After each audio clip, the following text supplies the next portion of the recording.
In some countries, nuclear power, because nuclear power can generate electricity without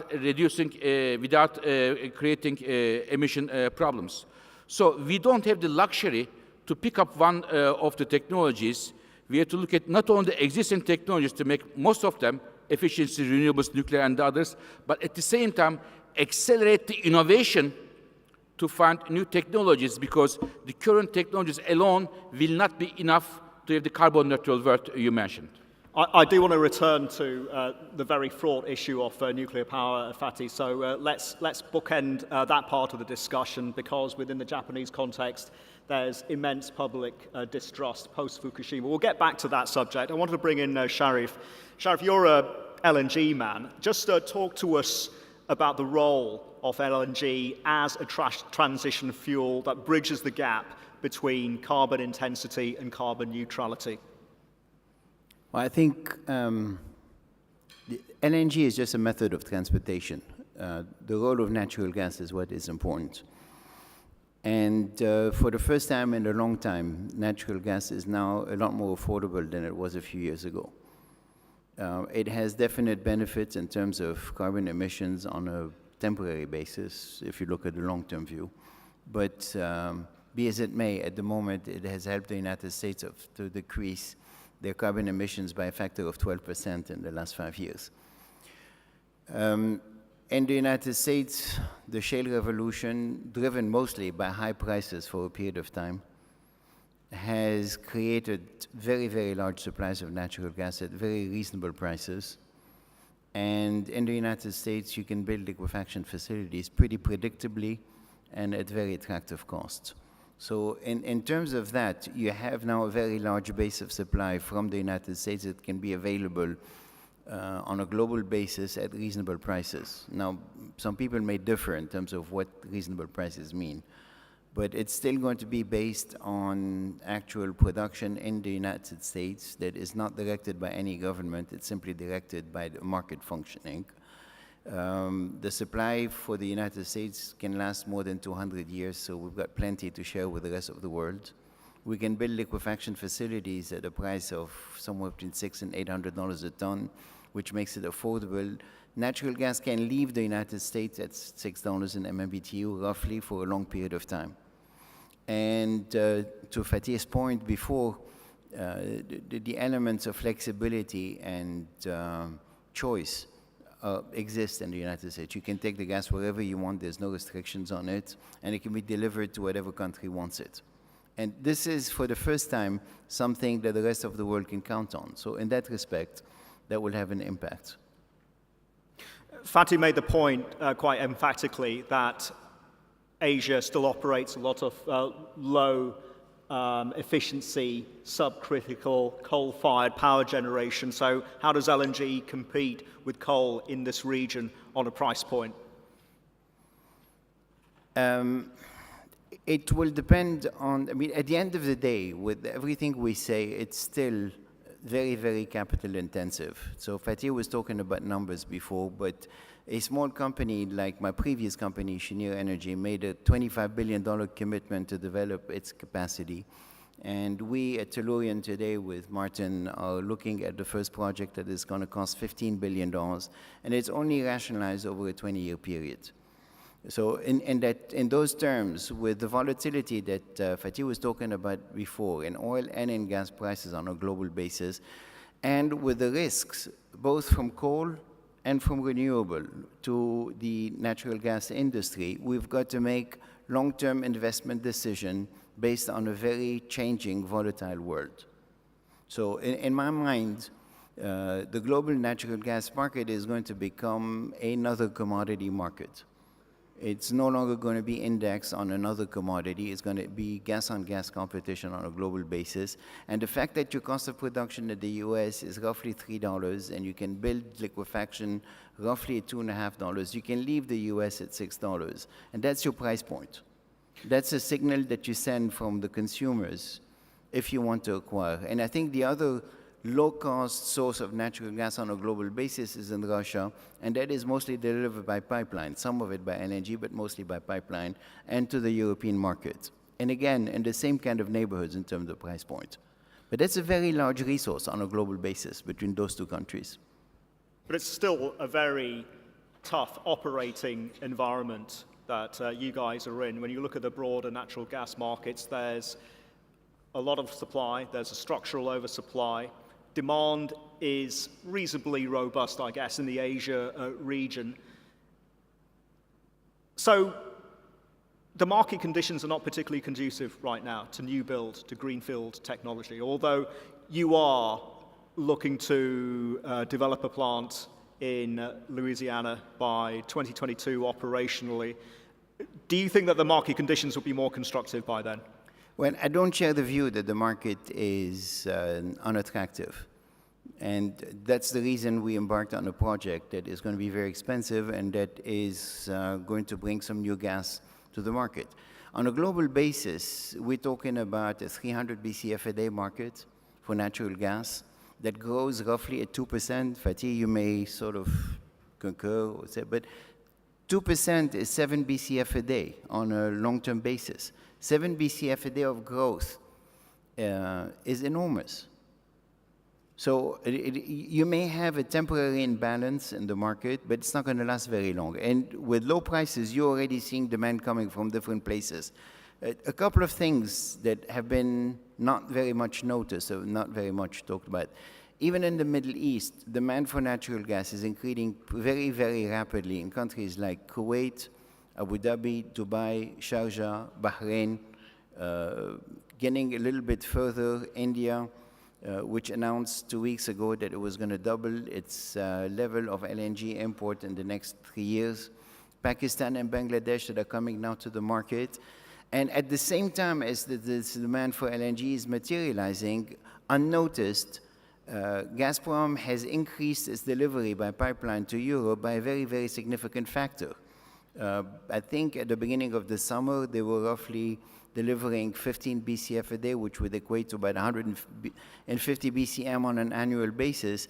And as of last week, they were now at 20 BCF a day, 25% increase in only the summer. So natural gas demand is coming very, very quickly, much faster than people expected.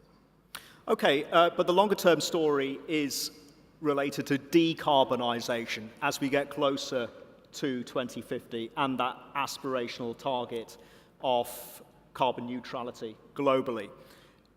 Fatih, I wanted to turn to you. Where is the oil and gas industry in all of this? Because I had a great conversation, by the way, with Arthur Hanna from the World Energy Council. So, Arthur, thank you for these insights earlier on today. And he was telling me, look, what we need is a carbon price in order to give the oil and gas industry some visibility on where they're going to take technology like carbon capture and sequestration, CCS. When are we going to see a carbon price? So I'm an economist, I think. And for economists, the best thing to solve this climate change problem is to have a carbon price, put the carbon price there, and leave the markets to solve it. And some people, some companies are saying this is very nice. But when I look at the real life, to put a carbon price internationally is, in my view, practically very, very, very difficult.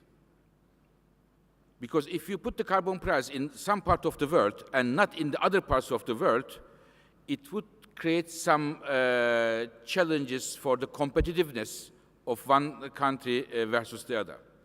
If you try to put the carbon price across the world, from a realpolitik point of view, it is very, very challenging. So my answer is, I wish carbon price could be introduced, but I am not sure it is so easy, at least in the short and medium term. Therefore, there is a need for the governments to take this issue seriously and not to talk about the carbon price only, to take the right measures. What are those? Energy efficiency. Put the energy efficiency measures. You talk about, a very good point, the subcritical coal-fired power plants. Why not in the countries say that the subcritical coal-fired power plants construction is banned, full stop, and the countries or the utilities will go and build high-efficiency plants or other fuels. There is a need also from the government side to be active.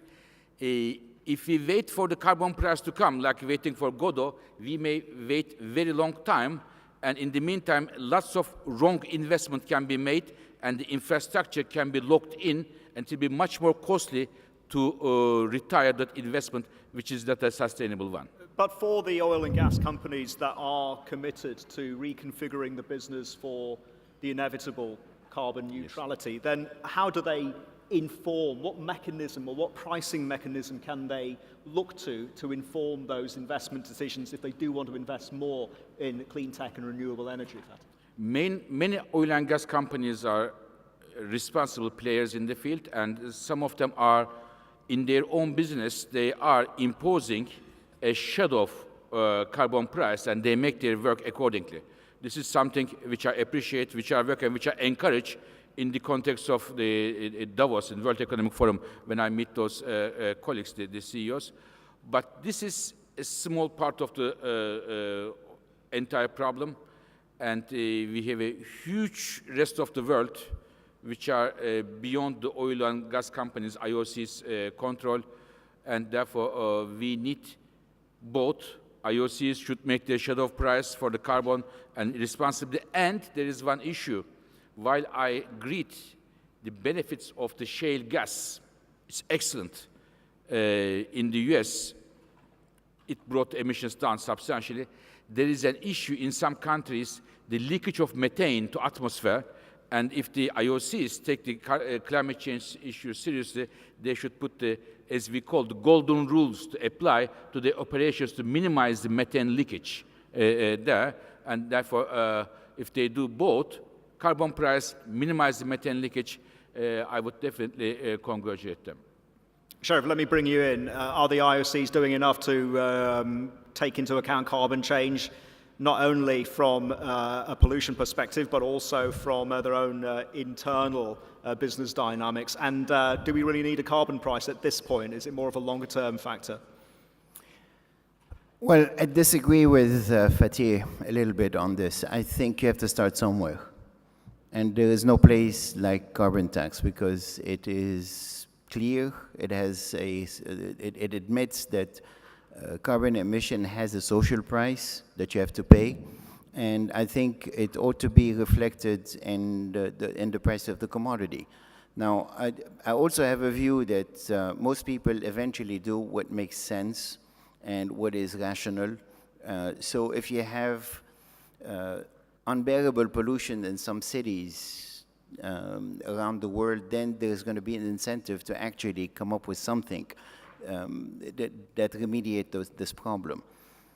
So everybody's trying to do the same thing, balance the requirements of growth in mostly growing economies and undeveloped economies with dealing with planetary concerns on carbon growth. So I think the best place to start with is a carbon tax. I think the natural gas industry will survive very well if it understands what is the cost of producing the gas and delivering it to customers. And I think it's a consideration that we all have to take into account, and the majors are doing it, and the smaller companies have to start learning to doing the same thing. Do you think the oil and gas industry will accept a carbon tax? It doesn't matter.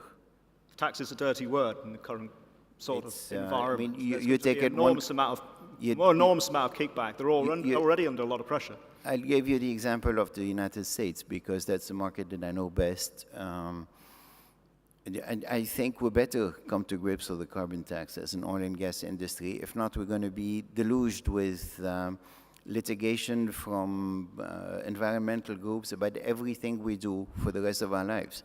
So if we want to be in court all the time arguing over a pipeline right-of-way or a pipeline construction or building a new plant or building a new facility, or simply admit that there is a social cost to energy production and accept to pay that cost, ultimately it will be borne by the consumers. It will have the benefit of slowing down consumption, and it will have the benefit of actually making a contribution to reducing carbon emissions. So it's a reality of life, as Fatih says. We're dealing with facts and life. We're not dealing with wishes and dreams. So the oil and gas industry in the United States will have to come to grips with that. And you can see around the world a lot of different governments coming to grips with the same solutions, whether it's in Europe between England and Germany, or whether it's in India or in China. Everybody's coming to grips with the same constraints. It's evolving. There's a very interesting question on Pigeonhole I wanted to put to Fatih. If the costs of renewables are declining, largely because of innovation, as you've been pointing out, why do countries still provide subsidies? Should such subsidies be removed, just as the case for fossil fuels? Are they distorting the market? In fact, it's a very good question. It is being removed. The subsidies put for renewables are getting less and less, and we expect that in the next few years, a very small portion of renewables would need subsidies. The trend is that way. But fossil fuel subsidies is something very different. Fossil fuel subsidies is something a product, you make it cheaper than it really is. Therefore, you use in a wasteful manner. Whatever is cheaper than its own value, we human beings use it in a wasteful manner. When there's a price which it deserves, then we use it in a much more careful manner. Therefore, for me, fossil fuel subsidies is the worst enemy of efficiency, because you don't save energy, you waste energy if the price of the coal, gasoline is very, very cheap. When you look at the countries around the world, the countries with the worst energy efficiency records are those who have huge fossil fuel subsidies. And therefore, in many countries now we are seeing reforms to reduce the subsidies and bring it align with the parallel to the markets, and this improves their energy efficiency, reduces the pressure of the government in terms of their budget balances, and good for the environment.